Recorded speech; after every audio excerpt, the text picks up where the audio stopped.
नमस्कार, TV51च्या या बुलेटिनमध्ये आपलं स्वागत। आपल्या परिसरातील ताज्या बातम्या व चालू घडामोडींचे अपडेट्स आपल्या फोनवर मिळवण्यासाठी TV51च्या YouTube चॅनलला सबस्क्राइब करा।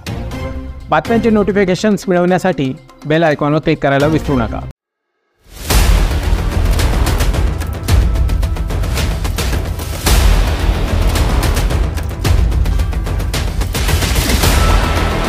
जळगाव रेल्वे दुर्घटनेने संपूर्ण देशाला हादरवले आहे। पुष्पक एक्सप्रेसमध्ये आग लागल्याची अफवा पसरल्यानंतर प्रवाशांनी घाबरून गाडीच्या डब्यातून उड्या मारल्या। दुर्दैवाने समोरून भरधाव येणाऱ्या कर्नाटक एक्सप्रेसने या प्रवाशांना धडक दिली। या भयंकर अपघातात आतापर्यंत 13 प्रवाशांचा मृत्यू झाला असून अनेकांची प्रकृती गंभीर आहे। बुधवारी सायंकाळी 4:45 सुमारास ही घटना जळगाव जिल्ह्यातील परधाडे रेल्वे स्थानकाजवळ घडली।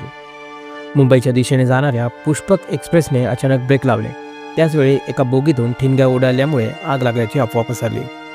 या अफवेमुळे घाबरून अनेक प्रवाशांनी गाडीच्या डब्यातून उड्या मारल्या। उड्या मारलेल्या प्रवाशांसाठी समोरून येणारी कर्नाटक एक्सप्रेस काळ ठरली।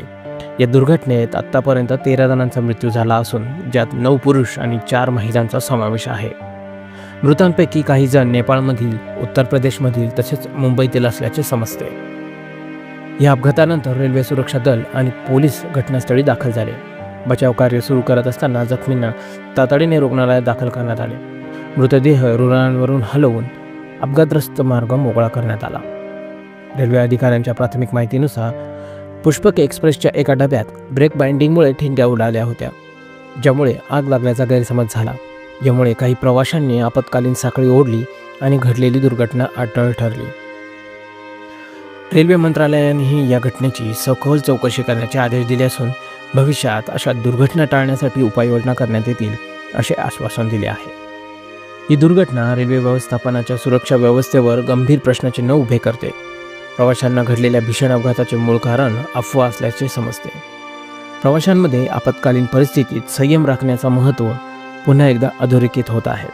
रेल्वे प्रशासनाने यापुढे अशा अफवा व पॅनिक सिच्युएशन टाळण्यासाठी प्रभावी उपाययोजना करण्याची गरज आहे। या दुर्घटनेने देशात हळहळ व्यक्त केली जात आहे। मृतांच्या कुटुंबियांवर शोककळा पसरली असून जखमींना लवकर बरे होण्यासाठी प्रार्थना करण्यात येत आहे।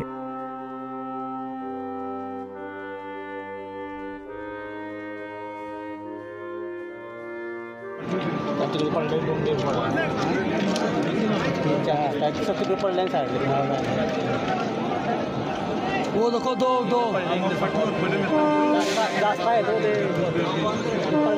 ये देखो ये